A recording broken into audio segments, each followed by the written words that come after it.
Imagine if we went back in time and gave an NFL team a cheat sheet for the draft, telling them exactly who the best players are in the position they are drafting for the first and second rounds, occasionally giving them a little nudge when it comes to free agency and who they shouldn't let go.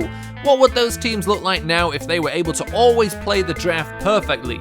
That's what I'm here to try and answer. Today we're looking at the Jacksonville Jaguars, and most of their draft picks in recent history have gone into the offense. And as we're about to see, this offense looks pretty different to the one you know in Jacksonville right now. So we start at left tackle, and in 2013 with the second overall pick, the Jaguars took Luke Joeckel. Now, he was supposed to be a left tackle, they've since pushed him inside to guard because he wasn't quite cutting it there, and there's plenty of other players they could have taken. They could have taken Lane Johnson, who plays right tackle for the Eagles, David Bakhtiari, the starting left tackle for the Packers, or Terran Armstead, the starting left tackle for the Saints. I'm going with David Bakhtiari, and now the rest of the line isn't any different and doesn't look too great. We've got Omame, Linda, Can, and Parnell finishing the line, and then at tight end, no difference there as well, free agent signing Julius Thomas. Now we move down to wide receiver, and they've made a lot of selections at wide receiver in the past few years. Their first selection was 39th overall in the second round, Marquise Lee, wide receiver, and who they could have had instead is Devontae Adams or Jarvis Landry. Now I've gone with Devontae Adams because I think he just suits the Jaguars a little bit better, and then right after them with the 61st overall pick, so not right after, a couple picks later actually, quite a lot of picks later, they selected Allen Robinson, who was the correct pick, can't argue with that, he's a great player. And then back in 2012 with the 5th overall pick, the Jaguars selected Justin Blackmon,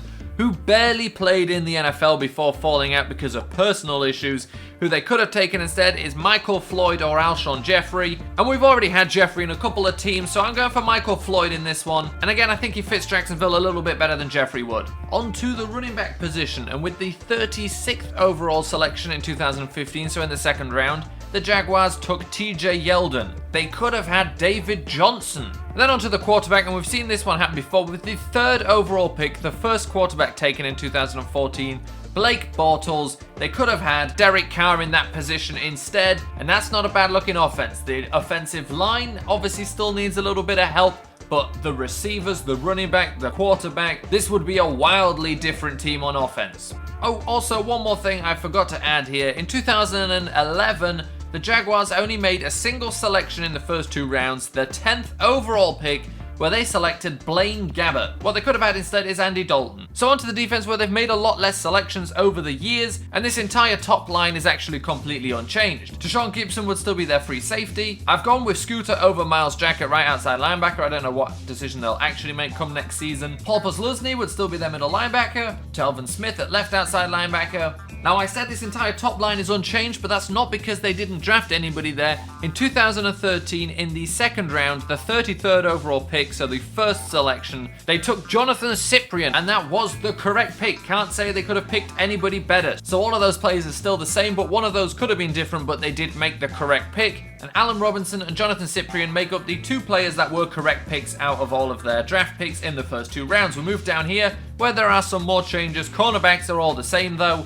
I know Amukamara tends to play nickel rather than house, but this is just the order I'm putting them in. And then we move on to the defensive line, and we start with the defensive ends. And outside of the safety pick of Jonathan Cyprien, defensive end is the only other position that the Jaguars have drafted not on offense. And now in 2012, with the 38th overall pick in the second round, they selected Andre Branch, a defensive end, and they could have had Malik Jackson, who obviously already plays for the team now anyway, or Olivier Vernon. And then in 2015, with the 3rd overall selection, they selected Dante Fowler at defensive end. They could have taken instead Leonard Williams. And then their defensive tackles would be Malik Jackson and Senderick Marks. Jackson a left end on this because Madden really struggles to work out the differences between a 3-4 and a 4-3, and that would be the Jacksonville Jaguars had they always drafted perfectly. Now, of course, it goes without mentioning this isn't obviously a realistic idea of what would happen. This, of course, is purely for fun in this regard, because obviously had they drafted Andy Dalton, they wouldn't have then drafted another quarterback in 2014, and had they had some of these players for a while, they, of course, wouldn't have even had the earlier selections, but that's irrelevant. That's obviously not the point of this.